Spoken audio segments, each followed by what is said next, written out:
Good morning friends. आज हम BSc part second में physics first that is thermodynamics and statistical physics में unit third का quantum statics discuss करेंगे। इस क्वांटम स्टैटिक्स में जैसे हम पहले पढ़ते आए हैं कि दोनों portion Fermi Dirac statics and boss-Einstein statics, आज उसी को कंटिन्यू करते हुए हम दो इम्पोर्टेंट फैक्ट्स को डिस्कस करेंगे। पहला है फर्मी एनर्जी लेवल्स, जो हमारे इलेक्ट्रॉनिक्स में भी काम आता है, और दूसरा कॉन्टैक्ट पोटेंशियल, जो रिलेटेड है इलेक्ट्रोस्टैटिक्स से रिलेटेड। पहला हम करते हैं फर्मी एनर्जी लेवल्स। होता क्या है फर्मी एनर्जी लेवल्स? जैसे कि हम पहले पढ़ के आए हैं कि फर्मी डिराक स्टैटिक्स के लिए जो वितरण फलन है Ni equal to Gi divided by A multiplied by the exponentially of the beta EI plus 1, या इसको हम यूँ भी लिख सकते हैं Ni equal to Gi divided by e raise to power alpha plus beta EI plus 1। इसी को हम फर्मी डिराक वितरण नियम कहते हैं। यदि at the equilibrium volume constant है, dV इक्वल टू 0 या V कांस्टेंट है, तो जो प्रथम नियम है ऊष्मागति का, उसके अनुसार अपन लिख सकते हैं dq equal to du plus P dV। क्योंकि dV 0 है, so dq equal to du, मतलब बाहर से जितनी भी ऊर्जा देंगे उसकी आंतरिक ऊर्जा में वृद्धि करने के बराबर होगा। By using second law of thermodynamics, du equal लिखते हैं अपन,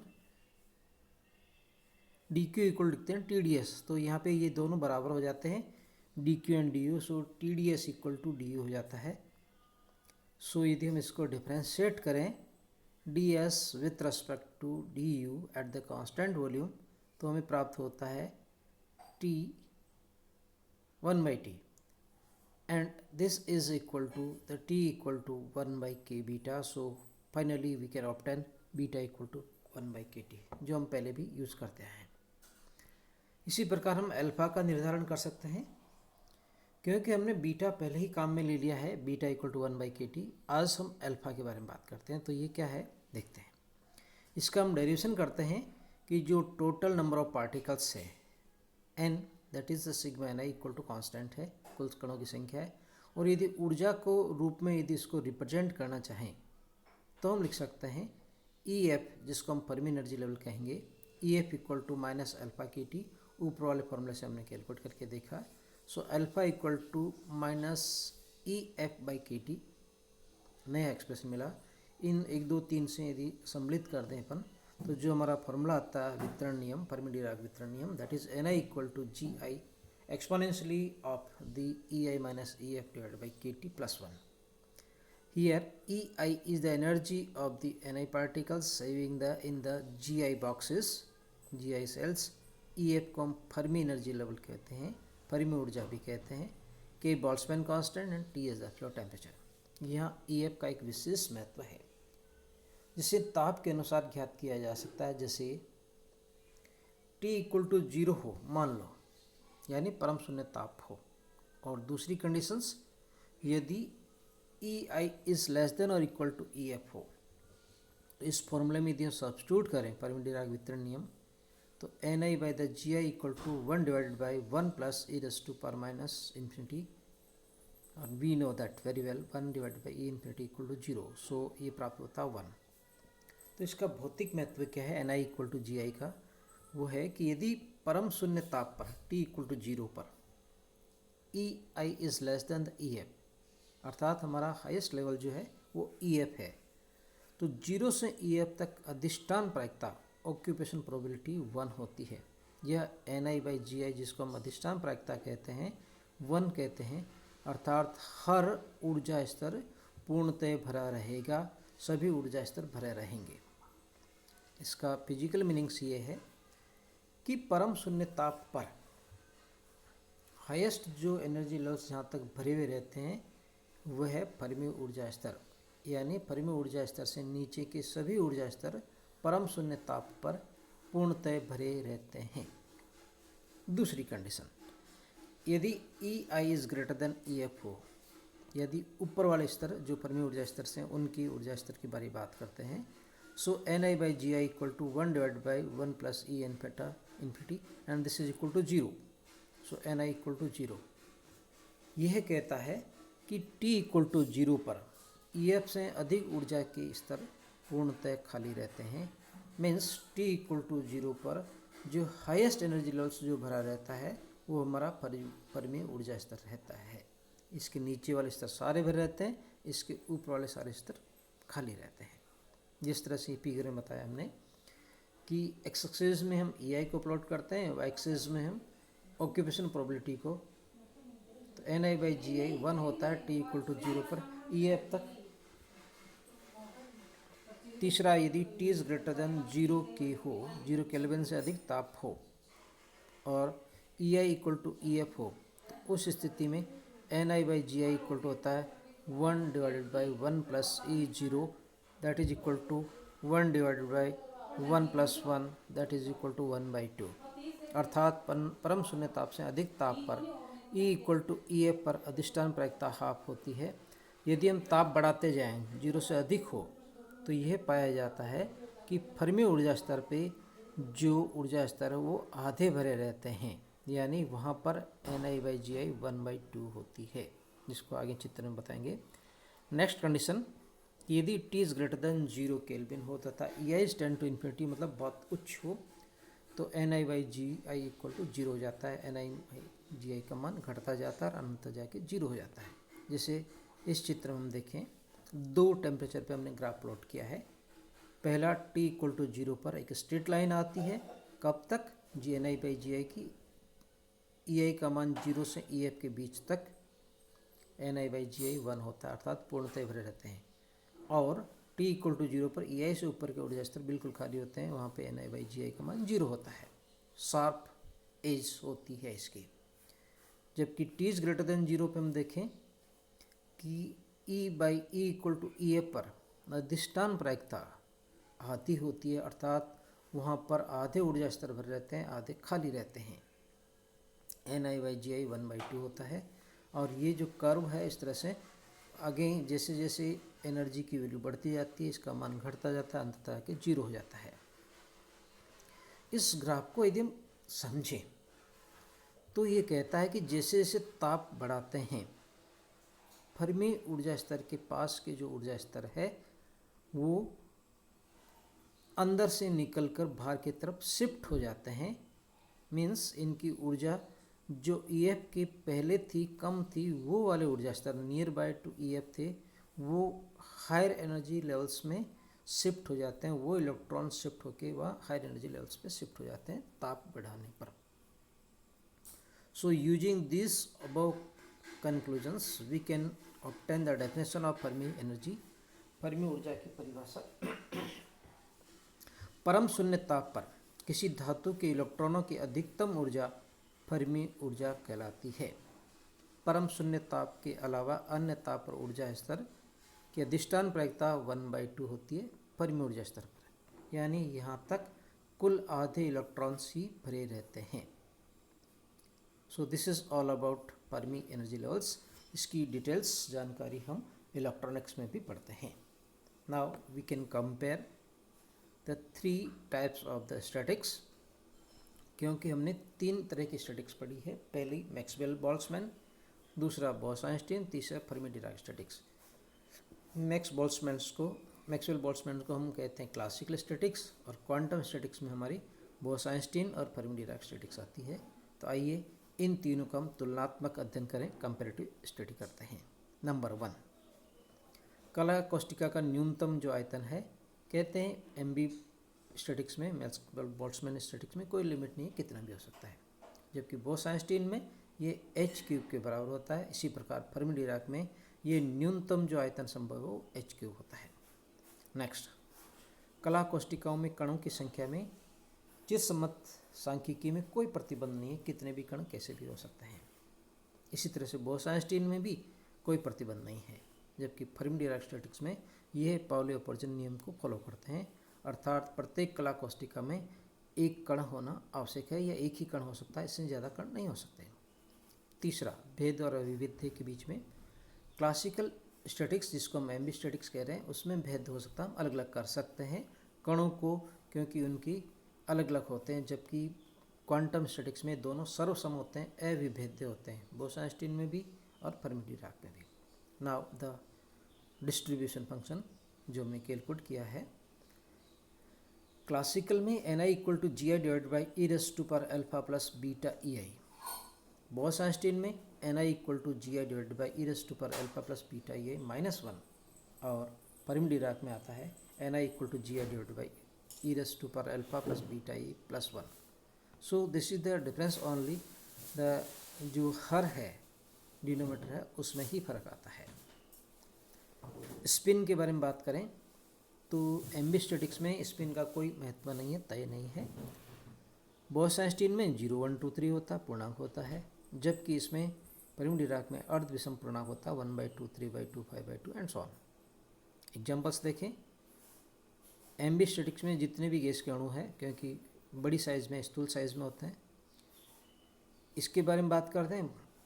बोस-आइंस्टीन में तो ये फोटॉन्स है, पोनॉन्स है, ग्रेविटॉन्स है, और फर्मी-डिराक के बारे में बात करते हैं तो जो एग्जाम्पल्स हैं इनके उदाहरण है इलेक्ट्रॉन, प्रोटॉन, न्यूट्रॉन, ये इत्यादि होते हैं। So this is all about this comparative study between the three types of statistics. Now we switch over to a important property of the metals and that is called contact potential, संपर्क विभव। परिभाषा देखें इसकी, दो भिन्न भिन्न कार्यफलन work function वाले भिन्न भिन्न धातुओं को सीधे संपर्क में रखा जाए तो उसमें साम्यावस्था पे एट द थर्मल इक्विलिब्रियम की अवस्था में उनके मध्य उत्पन्न विभव को संपर्क विभव कहते हैं। वर्क फंक्शन जैसे हम पढ़ के आए हैं कि यह इलेक्ट्रॉनों को दी गई वह अधिकतम ऊर्जा है जो इसको इलेक्ट्रॉन की सतह से बाहर निकाल दे, इसको हम कार्यफलन कहते हैं। यानी उसकी सतह से इसको बाहर निकालने के लिए जो सतह के अगेंस्ट में, कॉन्टैक्ट पोटेंशियल के अगेंस्ट में जो वर्क करना पड़ता है उसको वर्क फंक्शन कहते हैं। अब यदि दो धातुओं को जिनको वर्क फंक्शन डिफरेंट डिफरेंट है उनको संपर्क में रख दें, एट द थर्मल इक्विलिब्रियम उनके बीच में एक विभव डेवलप हो जाता है, पोटेंशियल डिफरेंस डेवलप हो जाता है, जिसको हम संपर्क विभव कहते हैं, क्योंकि ये संपर्क के कारण उत्पन्न होता है। यहाँ हमें इलेक्ट्रिक फील्ड या इलेक्ट्रिक करंट लगाने की आवश्यकता नहीं होती। Now to explain what is the contact potential, इसका विश्लेषण क्या है समझते हैं।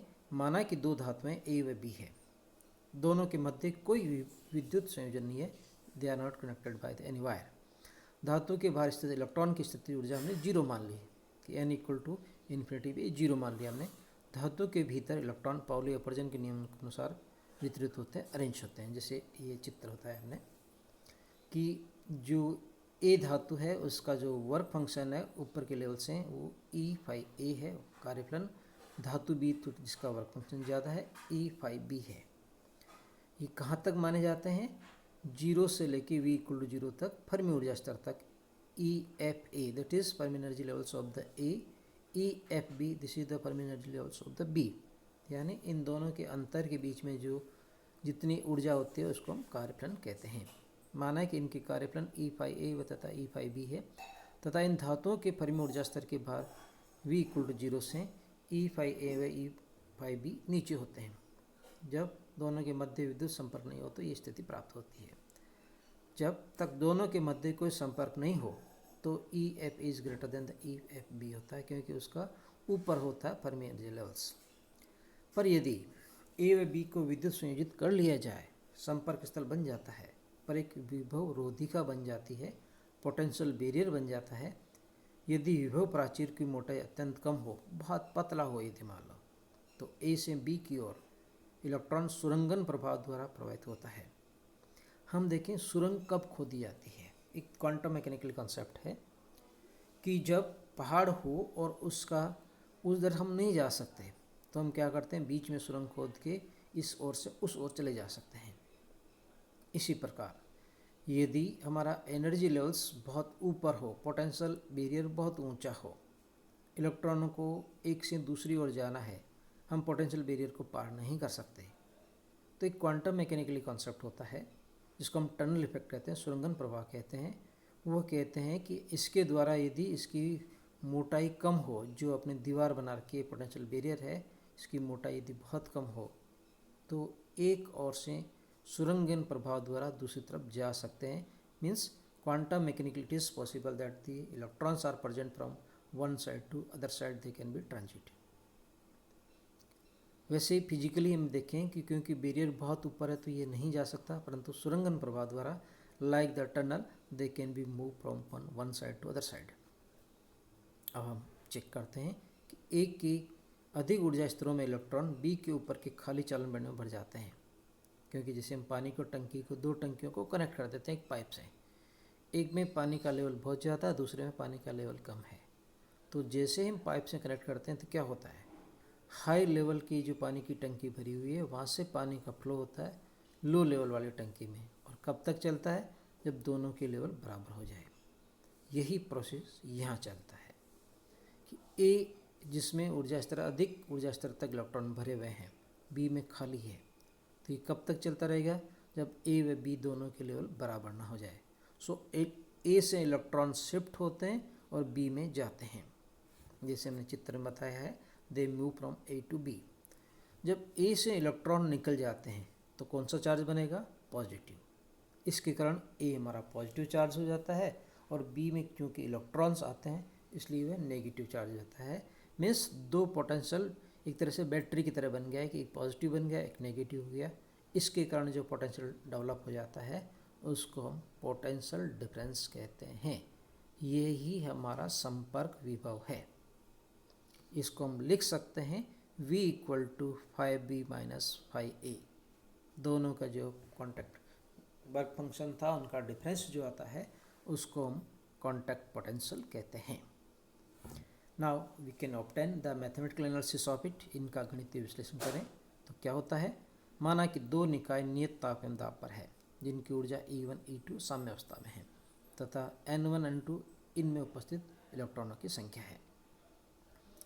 संयुक्त निकाय इन दोनों का जो कंबाइंड सिस्टम है वो उसके लिए गिब्स ऊष्मागतिक विभव G न्यूनतम होना चाहिए। ये कंडीशंस है, अर्थात जब इलेक्ट्रॉन 1 से 2 में जाता है तो G में परिवर्तन dG इक्वल टू 0 होना चाहिए।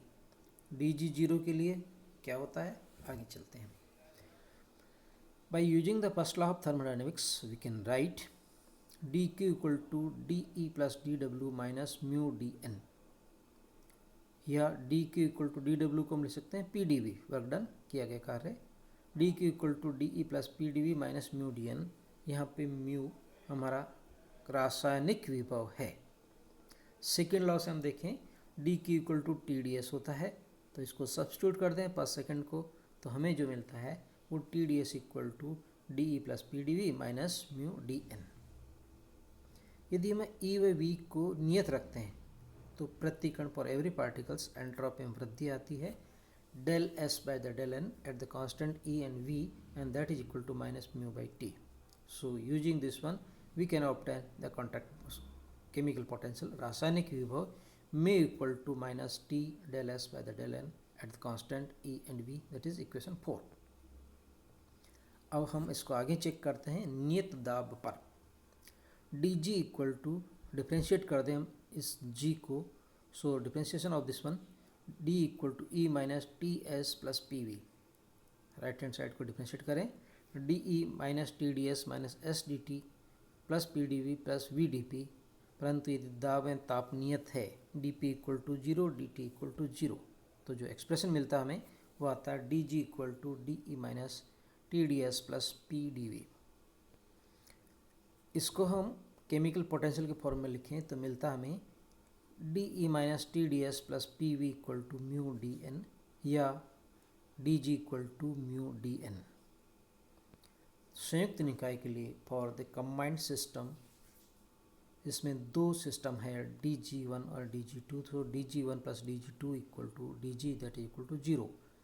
म्यू के फॉर्म में लिखें तो म्यू1 D1 इक्वल टू म्यू2 DN2 equal to 0। So we say क्योंकि dN equal to minus DN1 है, एक में वृद्धि होती है DN2, एक में कमी होती है DN1। So using this one we can say म्यू1 इक्वल टू म्यू2, अर्थात म्यू1 म्यू2 निकायों के रासायनिक विभव है जो इलेक्ट्रॉनों निकायों की फर्मी ऊर्जाओं के बराबर होता है, अर्थात इलेक्ट्रॉन निकायों के लिए उनकी फर्मी ऊर्जा स्तर समान होना चाहिए यदि वो संपर्क में है, कांटेक्ट में है।